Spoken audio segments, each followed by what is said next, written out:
하나님 떠난 인생은 하나님과 맞아야 돼요. 말씀 떠난 인생은 말씀과 맞아야 돼요. 말씀과 안 맞으면 결국 고생하는 거예요. 하나님이 주신 말씀은 우리에게 맞도록 주신 말씀이에요. 그래서 오늘 여러분이 이 강단을 통해서 말씀이 나고 맞아야 돼요. 그게 하나님의 계획이고 뜻이에요. 그래서 여러분들이 밖에 나가면 밖에서는 여러분들의 인생의 답을 절대로 줄 수가 없어요. 하나님 떠난 세상이 어떻게 여러분들에게 답을 줄 수 있겠어요? 답 얻을 수 없어요. 훌륭한 말씀들은 많이 있지만 그게 답은 아니에요. 어쩌면 여러분이 이 1시간 드리는 이 시간에 여러분 인생에 내가 가지고 있는 문제에 진짜 답을 찾고 가는 시간, 내가 기도하는 그 기도가 이 말씀을 통해서 응답받는 시간, 그 시간이 돼야 돼요. 그래서 하나님이 여러분들을 오늘도 교회로 모아주셨고 교회 강단을 통해서 여러분들에게 진짜 답을 주려고 응답 주시려고 이 시간을 마련한 거예요. 그런 이 시간이 어떤 시간이 돼야 되겠어요? 여러분들에게 진짜 은혜 받도록 응답 받도록 그렇게 사단이 가만두질 않아요. 계속 여러분들을 속입니다. 심지어 우리가 예배 드리는 시간에 쏟고 있는 게 뭐겠어요? 말씀 집중해야 되는데 말씀이 안 들어와. 왜 안 들어오느냐? 내 생각이 세상 꼴로 꽉 차 있어요. 걱정이 많아요. 염려가 돼요. 불안해요. 그거 해결받을 수 있는 시간이 이 시간이에요. 그래서 예배에 1시간만 잘 드려도 여러분 인생 성공하는 거예요. 그걸 예배 성공이라는 거고 그게 인생 성공이라는 거예요. 근데 신기하게도 예배 안 되는 사람 평생 안 돼요. 진짜 그 참 신기한 일이에요. 평상시는 딴 거 다 잘하는데 예배 시간만 안 돼. 그게 사단의 속임수예요. 우리가 밖에서 뭐 예배 끝나고 밖에 나가면 다 이것저것 할 수 있어요. 그러나 진짜 예배 시간에는 응답 받으셔야 돼. 그게 제일 제가 어려운 게 뭐냐면 이런 데 생각이 그 마음이 집중이 안 되는 게 제일 어려운 거예요. 그게 안 되니까 딴짓을 해요. 그 딴짓하는 게 요새 제일 편한 게 핸드폰이에요.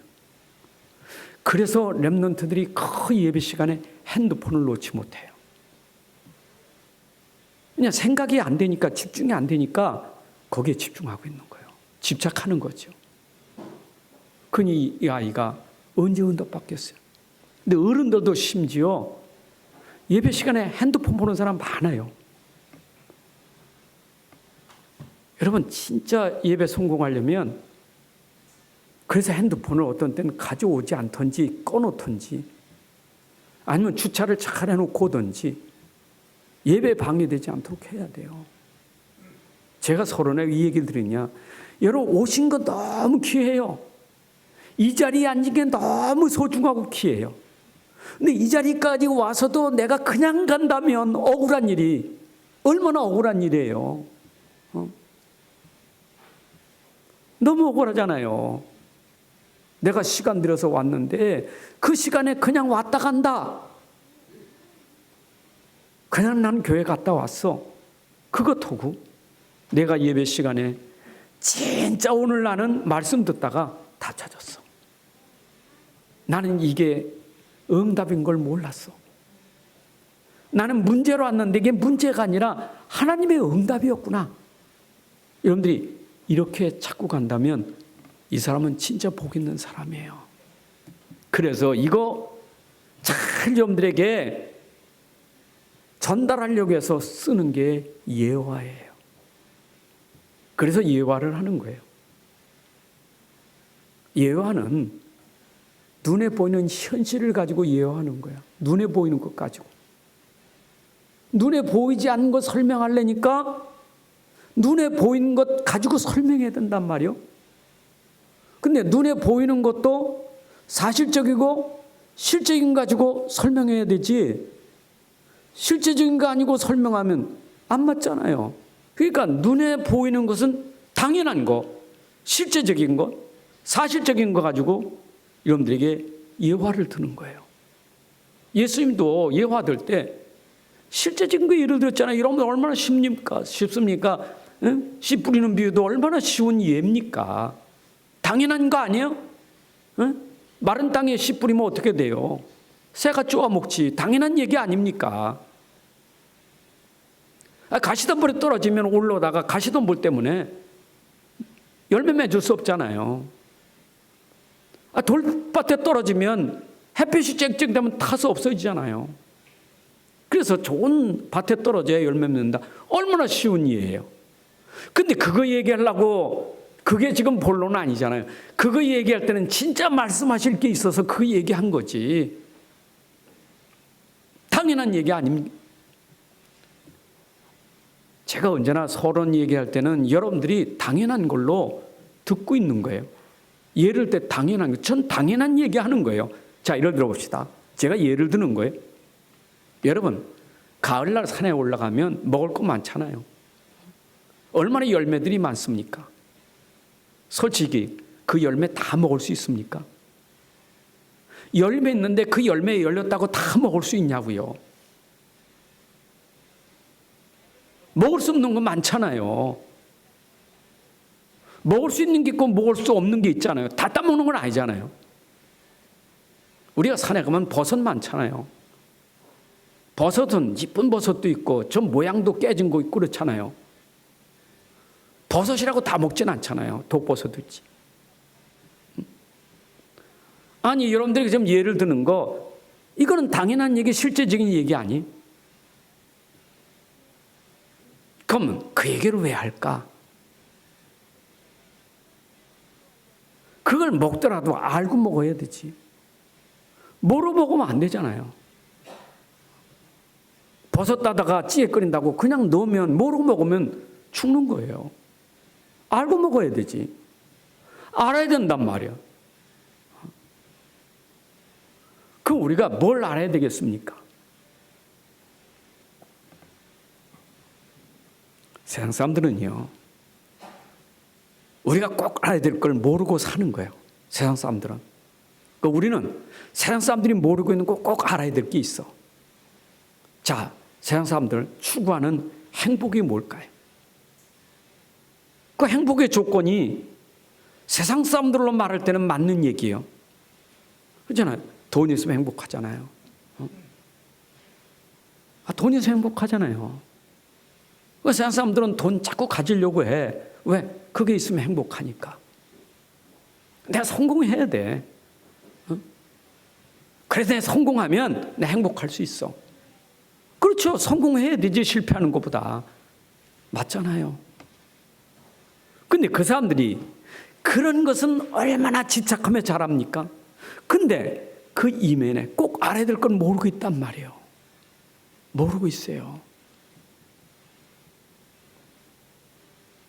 그 모르고 있는 걸 말할 때는 이 말을 해도 못 알아듣는 사람, 이 속에 숨겨진 이 실제를 모르는 사람은 아무리 예를 들어도 못 깨닫지를 못해. 씨 뿌리는 비유를 해셔놓고 키 있는 자는 들을지어다. 키가 있으니까 다 듣지. 그러나 아무리 씨 뿌리는 설명해도 그 말이 무슨 말인지,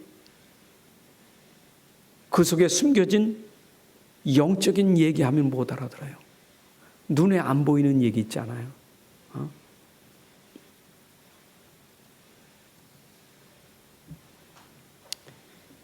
그래, 사람들이 지금 제일 그 문제가 그 내 마음대로 할 수 있다는 게 행복이에요. 내 마음대로.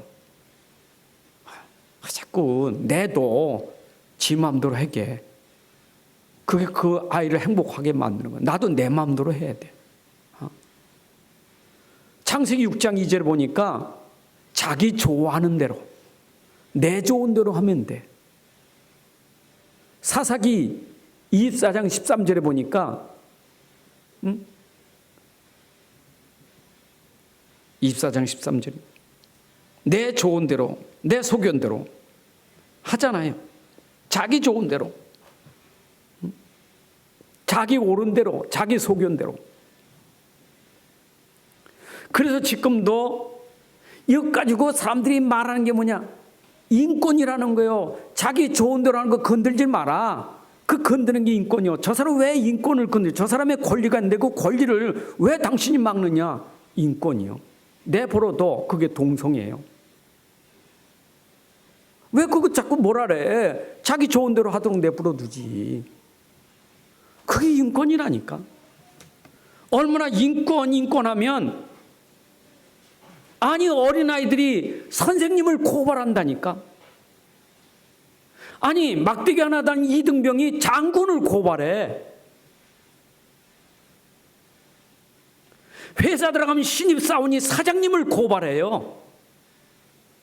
갑질이라고. 그게 인권이에요. 그러면 세상은요, 위에 사람 편드는 게 아니요, 약한 사람 편드는 거지. 선생님들도 억울해. 선생님도 억울한 게 있어요. 아이들이 고발하면. 근데 인권은 뭐냐? 아이들 편에 서는 거예요. 사람 편에 서는 거예요. 2등 편에 서는 거, 2등병. 여러분, 이게 세상이 내 마음대로 하면 행복하다고 생각하는 거예요. 그래서 모든 사람들이 빠져 있는 게 전부 내 마음대로예요. 심지어 우리 교회 다니는 사람들도 내 마음대로요, 내 마음대로. 그래도 내 마음대로 하는데 사람이 좀 깬 사람은 굉장히 그래도 사람이 생각이 올바르잖아요. 행동이 올바르잖아요. 그래서 저 사람은 엘리트라고 인격이라고 말하잖아요. 행동이 바르니까. 참 사람이 착하니까. 또 그게 기준이요. 세상은 전부 기준이 그런 것들이요. 영적인 건 전혀 생각도 안 해. 관심도 없어. 자, 제가 여러분들에게 지금 이렇게 얘기할 때 목사님은 당연한 얘기를 합니까? 그거 당연한 얘기 아닙니까? 그런데 내가 지금 말하려고 하는 것은 세상 사람들이 들으면 되게 기분 나쁜 얘기예요. 기분 나쁜 얘기.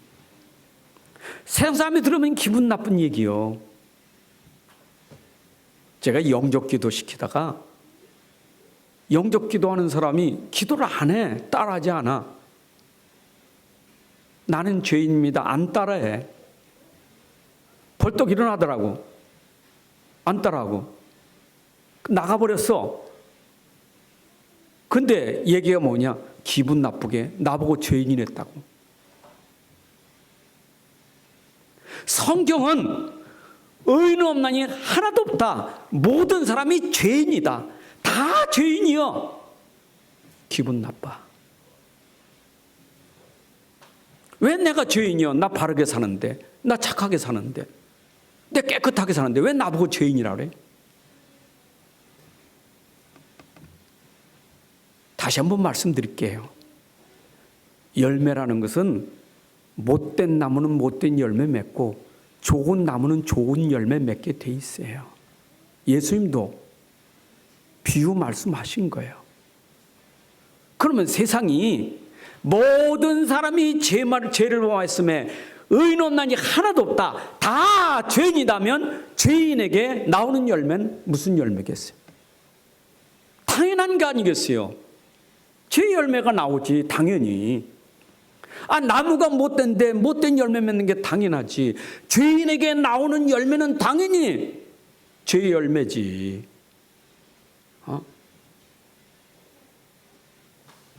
그러면 생각해 보세요. 세상에 이미 저 사람이 죄인인데 그 사람에게 의를 기대할 수 있겠어요? 그 죄인이 말하는 게 답이구나.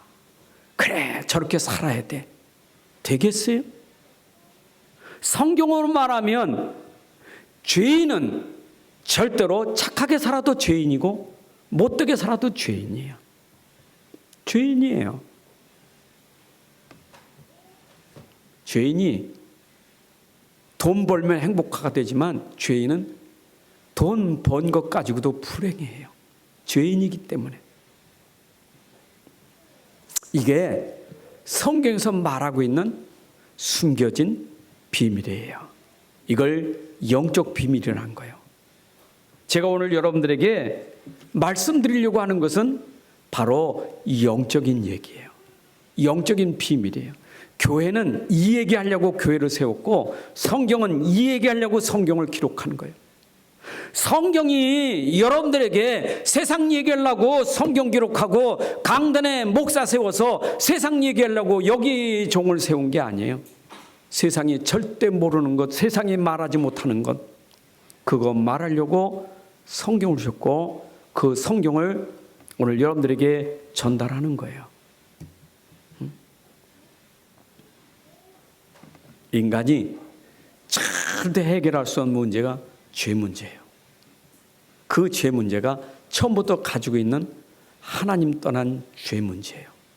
이거는 해결 못해. 아무도 해결 못해. 해결할 수가 없어요. 인생의 모든 문제의 근원이 하나님 떠난 그 죄 때문에 모든 문제가 왔는데 근원을 해결하지 못한 이상에는 그 문제 누구도 해결할 수 없어요. 이런 사람들이 이미 근원으로 영적 문제가 왔는데 그거를 해결해 준다고 하겠어요? 되겠어요? 그 사람 돈 문제 있다. 돈 해결해 준다고 그 문제 해결되겠어요? 그 사람이 건강 문제 해결한다고 그 사람 문제가 해결됩니까? 그래서 세상엔 어마어마한 종교들이 많아도 절대 그 종교가 답이 될 수가 없는 거예요.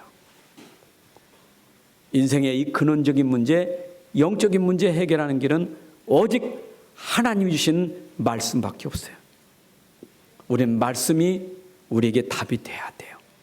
그럼 그 말씀은 어떤 말씀이기 때문에 답이 되느냐? 하나님이 66권 말씀 속에 답을 주셨는데 그 답이 창세기 3장 근원부터 꺾어버리는 창세기 3장 15절에 복음의 말씀 주신 거예요. 그래서 인생 문제는 창세기 3장 문제가 근원 문제라면 근원을 해결할 문제는 창세기 3장 15절에 메시아 그리스도밖에 없는 거예요. 이게 성경 얘기예요. 그래서 우리는 이 땅에 살아가면서 항상 이 근원, 이 본질, 근본을 놓치면 안 돼요. 왜냐? 세상엔 여전히 죄악이 가득하고 흑암이 가득하고 하나님 떠난 세상이 지옥 권세에 살기 때문에 이 속에 살아갈 수 있는 힘은 나를 구원하신 그리스도의 능력이 아니고는 살아갈 수가 없어요.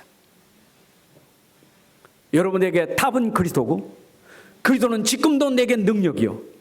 그래서 여러분들이 계속 내가 본질의 그리스도를 놓치지 말아야 되지. 이건 놓치면 절대로 이 세상을 이길 수 있는 힘은 없어요.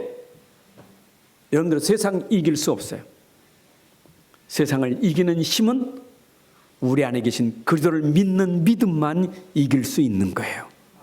그래서 여러분들이 항상 세상을 이기고 살려면 내 안에 근본적인 복음이 오직 믿음이 돼야만 승리할 수 있는 거예요. 그게 성경 얘기예요. 그걸 오늘도 여러분들에게 또 얘기합니다. 왜냐? 여러분들이 세상에 살다가 오셨기 때문에 또 오늘 말씀 들고 또 세상에 나가야 되기 때문에 세상에 살면서 문제 때문에 걱정하고 고민했고 두려웠고 어려운 일들이 오늘 그리스도로 말미암아 내게 답이 돼야 되고 내가 이 답을 가졌다면 이제 세상에 나가서 다시 한번 이런 일로 내가 또 속지 않도록 그래서 내게 오직 복음이 내게 완전 복음으로 답을 누려야만 여러분들이 진짜 하나님 나라 누리고 증인될 수 있는 거예요. 믿습니까? 이 복음이 희미하면 흔들려요. 제가 예수 영접하고 구원받았지만 구원받은 내가 흔들렸던 이유가 뭐냐? 구원은 받았어. 내 안에 그리스도는 있어. 흔들렸던 이유가 뭐냐? 행실이라는 것 때문이었어요. 이 행실이에요, 행실. 행위예요, 행위.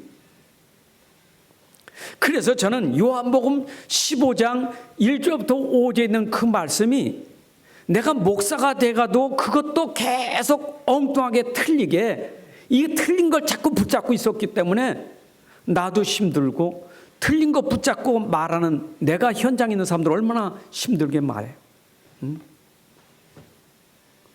자꾸 기준이 뭐냐?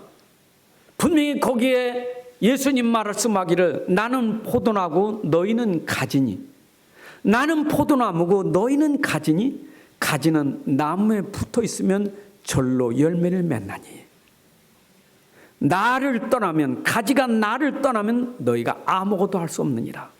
이게 진리인데 그게 놓쳐진 거예요. 그 성경을 제대로 못 본 거예요. 거기에 집중하지 않은 거예요. 거기에 깊은 묵상이 없었던 거예요. 말씀은 듣긴 들었고 보긴 대충 본 거고 깊은 묵상이 없었던 거예요. 그러니까 깊은 묵상이 없으니까 어디로 빠지느냐? 나무는 제껴버리고 가지된 내가 주가 된 거예요. 가지라는 내가. 남은 필요 없어. 내가 잘하면 되는 거예요. 종교, 율법 종교, 종교 생활. 이래서 철저하게 나라는 것에 대해서 굉장히 압박을 가면서, 굉장히 철저하게 스트레스 받으면서, 굉장히 철저하게 아주 깨끗하게 바르게 살려고 애를 쓴 거예요. 왜냐? 나를 통해서 하나님 영광 받으셔야 되니까. 내가 이렇게 살아야 하나님 기뻐하시니까. 누가? 내가 이렇게 살아야 하나님 기뻐하시니까. 예수님 필요 없어요. 예수님 영접했는데, 영접하고 나면 구원받은 끝. 그 다음엔 나예요. 내가 그렇게 살아야 돼. 하나님 앞에 내가 그렇게 살아야 신자지. 내가 그렇게 살아야 이제는 주의 종이지. 응? 그렇게 사는 것이 하나님을 기쁘시게 하는 거지. 이러면서 나라는 게 계속 이게 빠져버린 거예요. 그래, 또 어떤 목사님이 답답하니까 최 목사, 선배 목사님이, 최 목사, 자네가 그렇게 해서 열매 맺는 게 아니고 자네가 그래도 이렇게 붙어야 돼. 근데 싸워. 못 알아듣니까 싸워. 내 고집이 엄청 세요. 앉아. 그러니까 그 목사님도 나중에 답답한지 그냥 포기하더라고. 근데 어느 날 세월이 흘러서 깨닫고 보니까 그 목사님 말씀이 맞았어. 아, 이게 깨닫는 시간표로구나. 오늘 본문 얘기가 그거예요. 우리가 구원 받아놓고도 확신이 없어서 흔들려버려. 여러분이 구원받는 순간 내가 가지고 있는 근본의 문제가 해결되어 버렸어. 여러분들이 가지고 있는 근본 모든 문제 근본이 있잖아. 뿌리가 있잖아요. 근본 뿌리가. 그 근본 뿌리가 뭐냐? 그 죄거든. 근본 뿌리가 뭐냐? 사단이거든. 근본 뿌리가 뭐냐? 육신, 나, 세상이거든. 이거 바꾼 것이 복음이거든요. 복음으로 바뀌어진 거예요. 끝났어. 사단 권세, 죄 권세, 세상 권세, 육신 권세 끝나버렸어. 언제? 예수님이 오셔서 십자가 죽으실 때 다 이뤘다. 구약에서 그렇게 말씀하시던 그분이 성경대로 말씀대로 오셔서 십자가에 죽으시며 다 이뤘다. 네가 가지고 있는 모든 문제 내가 근원을 해결했어. 그리스도의 일로 말미암아 그리스도의 일, 사단 권세 꺾는 왕으로 죄의 권세 꺾는 제사장으로, 하나님 만나는 길이 되신 선지자로 근본 문제를 해결하셨어. 다 이뤘다. 여러분, 문제는 그리도로 끝난 줄로 믿습니다. 자, 끝났으면, 끝났는데 문제가 있지 않습니까? 끝나갔는데 왜 나는 위기가 있고 나는 갈등이 있고 끝났는데 왜 난 이렇게 어렵습니까? 생각을 바꿔야 돼요. 옛 생각, 체질. 이제는 그리스도 안에서 이 문제가 나에게 새로운 시작이요, 새로운 응답의 시작이고 축복의 시작이요. 이 문제가 그전에는 모를 때 그 문제가 나에겐 재앙이고, 그 문제 때문에 내가 우울증이 오고 정신병이 오고 그것 때문에 내가 심각한 문제가 갔는데, 구원받고 나니까 문제는 여전히 있어. 중요한 건 바꿔진 것은 내 안에 그리스도가 오신 것, 내 안에 복음이 있는 것, 내 안에 하나님 능력이 있는 것, 이것만큼은 본질은 확실하게 바뀌어졌어. 나는 구원받았다. 내 안에 그리스도 계시다. 나는 걱정할 게 없다. 내 안에 그리스도가 책임지시니까. 나는 응답이 안 돼도 괜찮다. 그리스도 안에서 모든 게 응답이다. 난 그리스도 안에서 모든 죄가 사함받았다. 끝났다. 그래도 끝났다. 근데 나에게는 문제가 있단 말이에요. 여전히 문제가 있어요. 근데 그 문제가 그래서 그리스도구나. 그래서 이 문제 때문에 하나님 나에게 그리스도를 주셨구나. 그 문제가 나에게 그리스도 답을 찾는 시간이에요. 하나님 왜 문제를 주셨을까요? 그리스도 안에서 하나님이 나에게 진짜 주시려고 하는 응답이 있어서 주신 거예요. 이것도 감사하구나. 여러분, 정말 문제 속에 그리스도의 비밀을 붙잡으면 여러분들 가는 곳마다 요즘 메시지 흐름처럼 보호자의 축복이 임하게 되는 거예요. 보호자의 축복, 시공간을 초월하는 축복이 온다니까. 자, 이걸 저는 깊이 묵상해 봤어요. 여러분, 보호자 시공간 초월하고 237 빛의 축복을 묵상해 보셨습니까? 제가 묵상하는 것에 깨달아진 게 있어요. 내가 가기 전에, 내 인생 가기 전에, 내가 알기 전에 나를 앞서서 보호자에 계신 그분이 나에게 모든 응답을 주시는 거예요. 그래도 없을 때는 내가 가기 전에 사단이 전부 올무함종으로 나를 망하겠는데, 내가 그리스도 안에 있으니까 가는 곳마다 하나님이 나를 초월하여, 시공간을 초월하여 전부 하나님이 응답으로 축복으로 바꿔놓으셨어. 그래서 예전에는 가는 곳마다 문제고 가는 곳마다 재앙이고 가는 곳마다 흑암 역사인데, 지금은 그리스도 안에 있으니까 가는 곳마다 보호자의 축복이, 만남마다 보호자의 축복이, 내 미래가 보호자의 축복으로 하나님이 열려졌어. 어디까지? 후대와 237까지. 이게 보호자의 축복이로구나. 내 그리스도를 붙잡는 순간, 여러분, 제가 깨달은 은혜가 이 은혜인데 얼마나 감사한지. 내가 그리스도 모르고 보호자 모를 때는, 불신자 때는 왜 망한 줄 모르고, 내가 이 복음과 보호자의 비밀을 모를 때는 맨날 하나님이 주시는데도 불평하고 원망하고 응답 없다고 그랬는데, 깨닫고 보니까 모든 게 하나님이 응답하시는 계획이고 하나님의 계획 속에 있는 복이더라고요. 여러분들, 오늘도 우리가 가진 복음 제대로 붙잡으면 여러분 인생이 100년, 1000년의 응답이 온다는 말이 이 얘기예요. 그잖아요. 여러분들 진짜 보호자의 축복으로 가는데 하나님이 어쩌면 만남이 복이 되고, 어쩌면 그 일이 복이 되고, 오늘 내가 사업하면 그 사업이 복된 사업이 되고, 그러니까 이게 237을 살리는 산업으로 하나님 복을 주시고, 누구에게? 믿는 자에게. 그래서 행함이냐 믿음이냐. 여러분, 오늘도 믿음으로 사시기 바랍니다. 믿음이 되셔야 돼. 자, 그러면 성경에서 증거하는 이 복음이 나에게 알라 하는 것도 중요하지, 깨달으라 하는 것도 중요하지만, 우리에게 하나님이 원하시는 것은 믿으라 하는 거예요. 믿으셔야 돼. 창세기 3장의 영적 문제 해결하는 길은 오직 복음밖에 없는데 저 알아요. 그리스도가 모든 문제 해결자 알아요. 그리스도는 다 끝냈어요. 알아요. 아는 게 능력이 아니고 믿는 게 능력이에요. 여러분 성경에서 말씀하시는 복음을 믿으시기 바랍니다. 자, 그러면 구약시대부터 이 복음은 예언된 복음이에요. 예언된 복음. 이 복음이 아니면 절대 빠져나올 수가 없어요.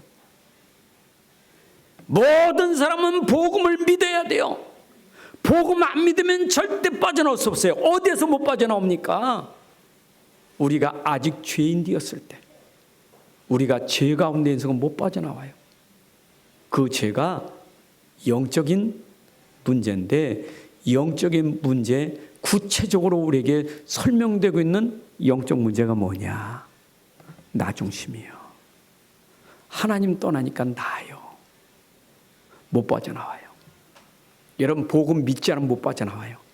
알아서 빠져나오는 거 아니에요.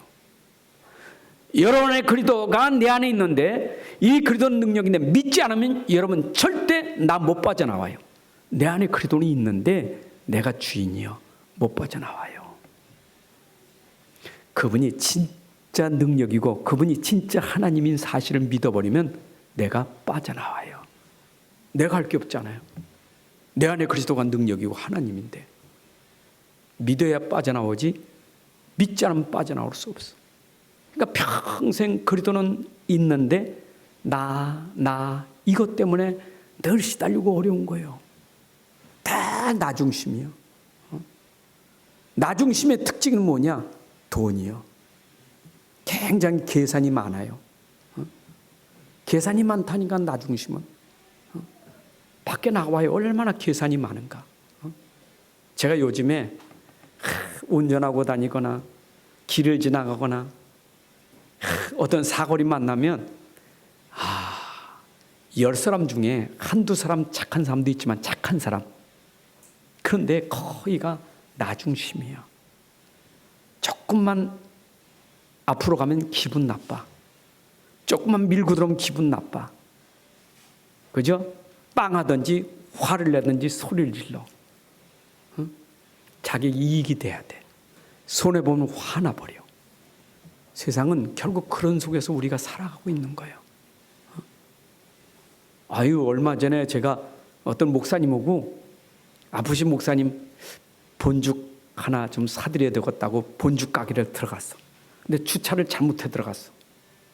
이래가지고 차를 뒤로 밖으로 해야 되는데 이게 우회전하는 길에 쫙 줄 서서 오는데요. 그 드라겐들한테 빠져나올 수가 없어. 왜? 우회전을 차가 쫙 섰는데 이게 양보해 들어가잖아요. 야, 그렇게 오래 서서 깜빡깜빡 뒤로 했는데도 절대 양보 안 해. 야, 기다렸어. 옆에 있는 목사님 나 때문에 목사님 편찮으신데 그래도 제가 목사님 편찮으셔서 그게 마음이 좀 그렇지 기다리죠 뭐. 계속 깜빡깜빡 수십 대까지 나도 안 껴줘. 야, 이게 세상이로구나. 혹시 내가 이렇게 거기 있을 때 멈춰서서 뒤로 빠꾸 할 수 있도록 씌워주는가? 근데 한 차가 저만큼 쓰더라고. 트럭 기사분이 한 분 쓰더라고. 그래서 제가 뒤로 나와서 고맙다고 깜빡깜빡 해줬어. 그 한참 기다려 한 대를 내가 만난 거예요. 사실 기다리는 중에 착한 사람도 나오니까. 여러분 세상이요 얼마나 손해 안 보려고 해. 다 바빠. 다 내가 지금 손해봐. 안 돼. 나 중심. 돈 계산. 내가 성공해야 돼. 이게 영적 문제예요. 여러분 이거 뒤집고 개혁시키려면 복음밖에 없어요. 그게 예언된 복음이. 그런데 이 복음이 실제로 오셨단 말이에요. 그게 신약에서 예수님이 오신 거예요. 구약에서 그림자로 계시던 그분이 실체 몸을 입고 오셨어요. 그것이 마태복음 1장 18절에 23절에 보니까 보라 처녀가 잉태하여 아들 낳으리니 이름을 예수라 하라. 누가복음 2장 8절부터 11절에 보니까 들녘에 있는 목자들에게 천사가 일러주기를 오늘날 다윗의 동리에 내가 기쁜 소식을 전하노라. 구주가 나셨으니 곧 그리스도시라. 예수님이 오셨어요. 그분이 구주고 그분의 이름이 예수고 그분이 그리스도예요. 그런데 그 그리스도가 육신을 입으셨다는 것을 요한복음 1장 14절에 육신의 몸을 입으신 그리스도, 이분은 사람이시지만 하나님이시고 그리스도예요. 그래서 그분이 오셔서 당신이 하나님이시고 그리스도심을 3년 공생애 동안 보여주셨어요. 그런데 그걸 본 사람들 중에 베드로만이 당신은 그리스도시요 살아계신 하나님의 아들로 발견하게 된 거예요. 당신이 바로 그리스도고 당신이 하나님의 아들이라고 발견하니까 예수님이 칭찬하면서 바요나 시모나 복이 또다. 이것을 내게 알게 하신 이는 혈육이 아니고 하늘에 계신 내 아버지시니라. 여러분, 내가 그리스도를 발견한다는 게 얼마나 축복이에요. 그런데 그분이 3년 동안 계시면서 그리스도의 일을 설명하셨어요.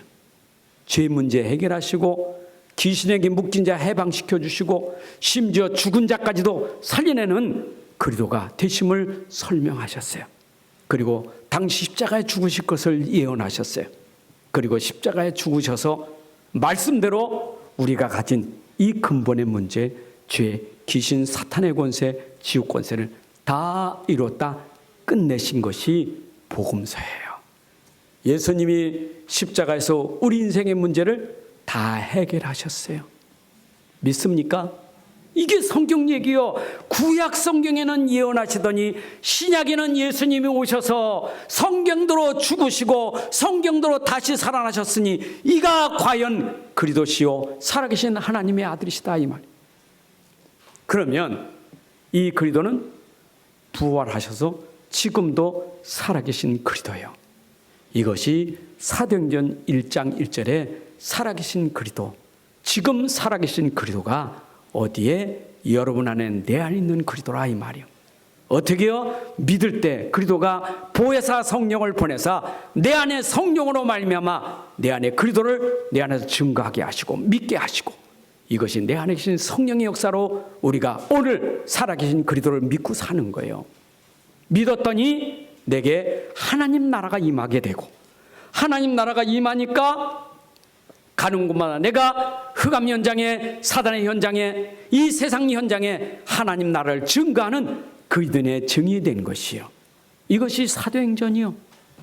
여러분, 이렇게 성경은 말씀 속에서 예언됐고 성취됐고 지금도 우리 안에서 그리스도가 모든 걸 완성시켜 가시는 그리스도로 지금도 함께 하심을 믿으시기 바랍니다. 이런데 이런 비밀을 누가 깨달았냐? 한 시대 핍박자 사울이 이 복음을 깨달은 거예요. 복음 모르고 복음을 막고 복음 믿는 사람들 핍박하고 감옥에 가두고 죽이던 그 사람이 다메섹 동성에서 이 부활하신 그리스도를 만났단 말이에요. 그리스도를 만난 순간 얼마나 충격됐는지. 그가 즉시 나가서 외친 복음의 비밀이 사도행전 9장 1절부터 15절에 그가 그리스도를 만나고 아나니아를 만나서 이 복음을 딱 정리하고 났는데, 나가서 외친 20절의 메시지가 나가서 하나님 말씀을 전하기를 예수는 하나님의 아들이시니라 하고 외친 거예요. 어디에서? 유대인의 회당에 들어가서, 유대인들이 모이는 회당에 들어가서 우리가 핍박하는 그 예수가 하나님의 아들이라고 외친 거예요. 바울이 깨달은 복음이요. 22절을 보니까 예수가 그리스도시다 하고 또 외쳤어요. 유대인들이 충격받았어요. 저가 예수를 핍박하던 자인데 예수가 하나님의 아들이고 그리스도를 증거했다 이 말이에요. 그래서 바울이 증거하는 복음이 안디옥 교회에서 선교사로 파송되어 1차 선교여행을 떠나는데 그 1차 선교여행이 사도행전 13장 14장의 1차 선교여행이에요. 그 선교 애영 속에서 세워진 교회가 갈라디아 지방에 들 교회예요. 갈라디아 교회라는 것은 갈라디아 지방에 바울이 복음 전하여 세워진 교회가 갈라디아 교회들이라 이 말이요. 여러분 사도행전 13장 14장 보게 되면 바울이 외친 복음이, 그 하나님 말씀을 외친 복음이 예수는 그리스도시고 하나님의 아들이라는 복음을 전했다니까. 그것 때문에 유대인들이 핍박을 얼마나 많이 했습니까? 루스드라 성에서는 맞아서 죽을 뻔했어요. 그래서 성 밖으로 던져버릴 정도로 제자들이 그를 살려냈잖아요. 이만큼 그는 오직 복음에 자기 생을 건 거예요. 이랬는데 15장 1절에 보니까 갈라디아 교회, 저 유대 지방에 있는 사람들이 내려와서 형제들에게 바울이 전한 복음 말고 모세의 법이 아니면 구원받을 수 없어. 모세의 법대로 하지 않으면 구원받을 수 없고 할례를 받지 않으면 구원을 받을 수 없어 라고 갈라디아 교회에 거짓 선생이 들어와서 이 복음을 막은 거예요. 그래서 갈라디아 교회에 바울이 편지를 쓴 거예요. 그 거짓 사도에 들어와서 거짓 교사가 들어와서 가르친 것 때문에 교회가 굉장히 막 혼란이 온 거예요. 그래서 그 배경 속에서 바울이 교회를 무너뜨리고 있는 거짓 사도들에게, 거짓 교사들에게 화를 낸 거예요. 얼마나 노했는지. 여러분 갈라디 1장 6절부터 10절에 보게 되면 바울이 얼마나 노했는지 알 수 있죠. 우리가 전한 복음에 다른 복음을 전하면 저주를 받을지어다. 하늘에서는 천사라도 우리가 전해준 복음에 다른 복음을 전하면 저주를 받을지어다. 다른 복음 없나니 우리가 전하는 복음은 예수는 그리스도, 이 복음만이 구원을 주는 복음이에요. 베드로가 그랬잖아요. 베드로가 천하 인간을 구원을 주면 다른 이는 없다고. 베드로도 그랬고 바울도 그렇고 우리가 구원받을 수 있는 것은 오직 복음밖에 없는 거예요. 믿으시기 바랍니다. 그래서 어리석도다 갈라디아 사람들아 이러는 거예요. 어리석도다. 그 이면에는 무슨 얘기가 있는 거예요? 네가 확신이 없느냐? 복음 가지고 있는데 너희들 복음 가지고 있지 않느냐? 복음 가졌는데 그 소리에 흔들리고 있느냐? 이 말이요. 너희들이 성령으로 시작했다가 육체로 마치겠느냐? 성령은 너에게 믿음으로 말미암아 구원을 주는 것인데, 그럼 육체로 좋은 교의 행위로 말미암아, 행위로 말미암아 너희들이 구원을 받으려고 하느냐? 지금 오늘 본문 얘기가 갈라디아 교회들에게 지금 하는 얘기가 믿음으로 너희가 구원받았는데 어찌 또 행위 가지고 구원받아야 된다고 하는 얘기를 하느냐? 네 의가 믿음으로 된 것이냐 행함으로 된 것이냐? 여러분이 구원받고 의인된 것은 행함이 아니라 믿음인 줄로 믿습니다. 흔들리면 안 돼요. 우리 자꾸 흔들리는 게 뭐 때문에 흔들리냐? 행함 때문에 흔들려. 행함. 구원 확신 없는 사람 왜 구원 확신 없느냐? 확신이 없어요. 왜냐? 그 행함 때문에 확신이 없어요. 구원 받아놓고. 아니 구원 받았으면 행함을 마음대로 하라 그 말은 아니고요. 지금 구원을 얘기하는 거예요. 구원을 얘기하는 거예요. 구원 받았으면 행함이 우리에게 열매가 나오게 돼 있죠. 그런데 지금 구원까지 흔들린다니까.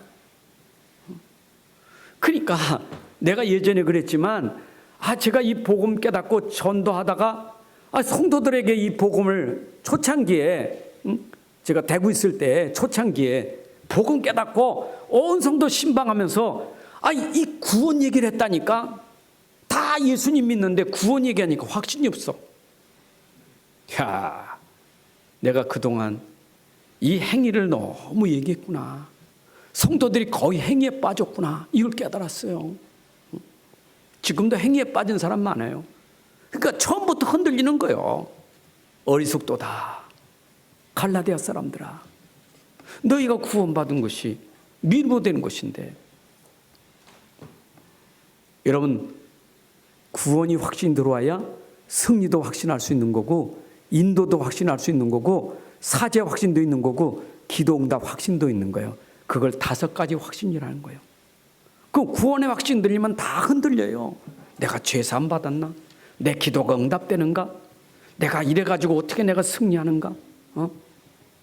전부 다 흔들려 버려요. 확신 흔들면. 자, 그러면서 말했어요. 누가 너희를 꾀더냐? 여러분, 누가 꾀했는가요? 여기에 대한 질문의 답을 우리가 찾아야 돼.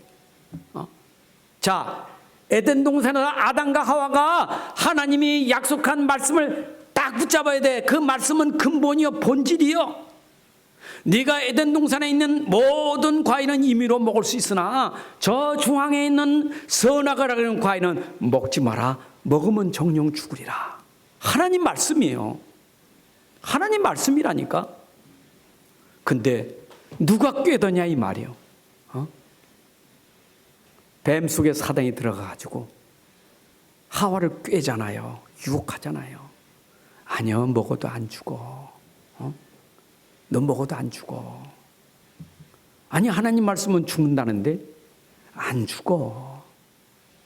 하나님 말씀보다 사단의 말을 들은 거예요. 누가 꾀더냐? 사도 바울이 전한 복음을 들어야 되지. 어찐 교사들이 하는 말, 거짓 교사가 하는 말을 듣느냐 이 말이요. 여러분, 사람의 말을 들어야 됩니까? 하나님 말씀을 들어야 됩니까? 성령이 하는 일은 하나님 말씀을 여러분들 깨닫게 하는 게 성령의 일이에요. 성령이 하시는 일은 예수가 그리스도 되심을 깨닫게 하는 게 성령의 일이에요. 그래서 로마서 8장 15절 말씀도 보게 되면 성령이 아니고는 아버지를 아빠, 아버지라 부를 수가 없느니라.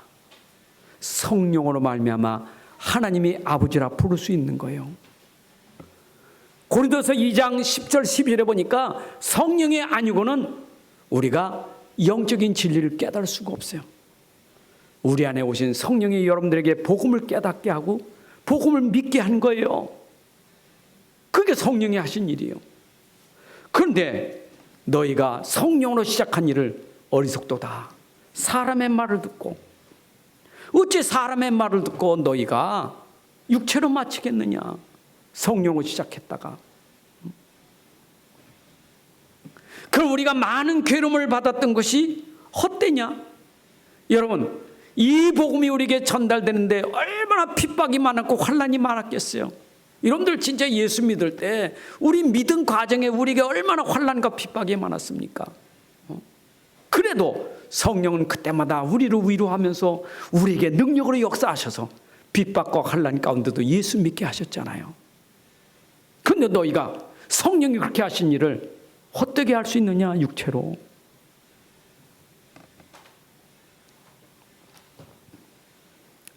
성령이 오늘도 우리 안에서 능력으로 역사하사 구원받게 하시고 하나님 자녀 되게 하신 것을 믿으시기 바랍니다. 저는 로마서 10장 13절 17절에도 말씀 보게 되면 주의 이름을 부른 자는 구원을 얻으리라, 구원을 받으리라. 여러분, 주의 이름을 불러야 구원받잖아요. 근데 누가 주의 이름을 부를 수 있느냐? 아무나 주의 이름 부르는 게 아니요, 믿음이 없이는 주의 이름을 부를 수가 없느니라. 그럼 내가 믿으려면 내가 들은 게 있어야 믿지, 들음이 없이는 믿음이 될 수 없느니라. 네가 들어서 믿음으로 주의 이름을 부르니 구원받았다. 그럼 네가 도대체 무엇을 들었길래 네가 믿어서 구원받느냐? 바로 들음이 그리스도의 말씀을 들음으로 말미암아 너희가 믿어서 구원을 얻었느니라. 여러분, 우리가 듣고 보고 믿고 체험한 것은 그리스도의 말씀이 내게 들려지고 믿어져서 주의 이름을 부르고 구원받게 된 줄로 믿습니다.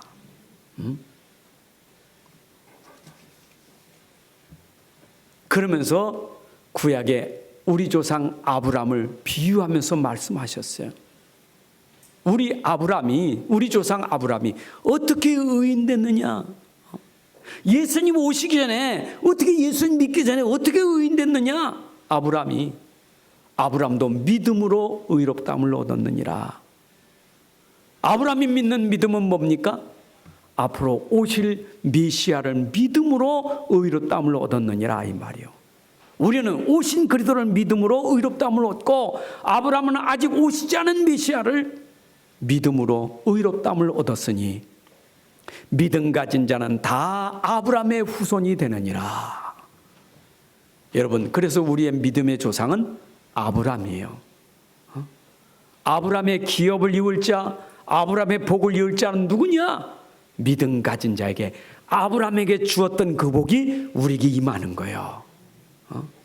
여러분들 아브라함의 복을 누리시기 바랍니다. 아브라함의 복. 우리 대성 집사가 참 기도하는 가운데 지금 자녀 출생을 놓고 기도하고 있어요. 여러분들 진짜 기도해 주시기 바랍니다. 또 우리 교회 지금 자녀를 놓고 기도하는 렘넌트들 많이 있어요. 그렇죠? 우리 승호 집사도 기도하고 있고, 맞죠? 우리 혜원이도 기도하고 있고, 다 우리 양 집사님네 렘넌트도 기도하고 있고, 기도하는 우리 렘넌트도. 이래 말은 내가 또 빼먹을 수도 있어. 생각하고 있었는데 빼먹을 수도 있어요. 혹시 빼먹은 사람 이해하시기 바랍니다. 그러나 기도하고 있어요. 여러분들 진짜 우리 렘넌트 꼭 기도 얼마나 많이 합니까? 우리 렘넌트들이 아브라함의 복을 받을 수 있도록 여러분들이 기도하셔야 돼요. 아멘. 나는 내만 복을 받는 게 아니라 우리 후대까지 복을 받아야 돼. 결론이에요. 세상은 다 아는데 뭐만 몰라요? 복음만 모르고 있다 이 말이요. 복음만 모르고 있다 이 말이요. 참 그게 문제예요. 지금 그게 세상 문제예요. 근데 세상은 이게 문제인지는 몰라. 그런데 성경에서는 이 문제의 답을 가르쳐주고 있는데 그것이 복음이에요. 성경 66권의 핵심 뭐냐? 오직 복음을 말하는 거예요. 그래서 여러분들이 성경을 볼 때마다 들을 때마다 내가 깨달을 것은 오직 복음밖에 없어요. 왜냐? 내 근본 문제를 해결하는 길은 오직 복음밖에 없기 때문이에요. 믿습니까? 그래서 오늘도 또 갈라디아서를 통해서 또 증거하고 있는 게 뭐예요? 복음이에요. 여러분들 계속해서 성경 가지고 또 복음 설명하고 복음 설명하는데 그 복음이 여러분 속에 들어가서 각인 뿌리 체질돼야 돼요. 자, 이 복음 속에 연결되는 축복이 보호자의 축복이에요. 여러분 보호자의 축복을 가진 자입니다. 복음 가진 사람은 보호자의 축복을 가진 자예요.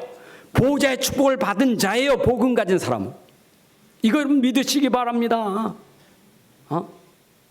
제가 잠깐에도 여러분들에게 예를 들었지만 내가 복음 모를 때는 하는 것마다 다 실패해요. 망하는 거예요. 재앙이요. 근데 신기해. 복음 들어온 순간 신기했다니까. 하나님이 그렇게 나에게 이게 복이 된 줄. 야, 복음 가진 게 복이로구나. 우리가 생각할 때는 이게 복일까? 하나님이 그것도 합력해서 선을 주시는 거예요. 야, 하나님은 복음 가진 자에게 보호자의 축복으로 계속 연결하셔. 여러분들이 다 보호자의 축복을 가진 자예요. 여러분들 지금까지 보호자의 축복 받으셨죠? 끝난 게 아니에요. 계속돼. 시공간을 초월하여 여러분들에게 복이 임할 수밖에 없어요. 그것이 나를 살리는 거예요. 그게 바로 내 업이 사는 거예요. 그게 바로 나의 교회와 현장을 살리는 거예요. 왜냐? 보호자의 축복이 있으니까. 시공간을 초월한 축복이 있으니까. 그럼 당연히 여러분들이 237을 살리는 것은 당연한 거 아니겠어요? 맞죠? 우리 성도님들, 렘넌트들 미래를 두고 보호자의 축복과 시공간을 초월하는 237의 복으로 237을 살리는, 정말 렘넌트 살리는 그 복을 마음껏 누리시기를 주님의 이름으로 축복합니다. 하나님 아버지 감사합니다. 오늘도 귀한 시간을 통해서 또 우리에게 믿음으로 말미암아 구원받고 하나님 자녀 된 것 감사하고 믿음으로 우리 안에 복음이 함께 하심을 감사합니다. 이 복음이 능력이 되어서 보호자의 축복과 시공간을 초월하는 이 축복을 우리 누리게 하여 주시고 이 축복이 237을 살릴 축복으로 역사하여 주옵소서. 이미 우리 모든 성도들이 복음 가지고 보좌의 축복을 가진 자요, 누리는 자요, 전달할 자로 하나님 부르셨사오니 이 축복이 성취될 수 있도록 역사하여 주옵소서. 주 예수 그리스도의 이름으로 기도합나이다. 아멘. 이제는 우리 주 예수 그리스도의 은혜와 아버지 하나님의 크신 사랑과 성령님의 인도 역사 충만하심이 오늘 함께 예배하는 주의 자녀들 머리 위에, 가정 위에, 산업 속에, 우리 후손들 위에 이제로부터 영원까지 함께할지어다. 아멘.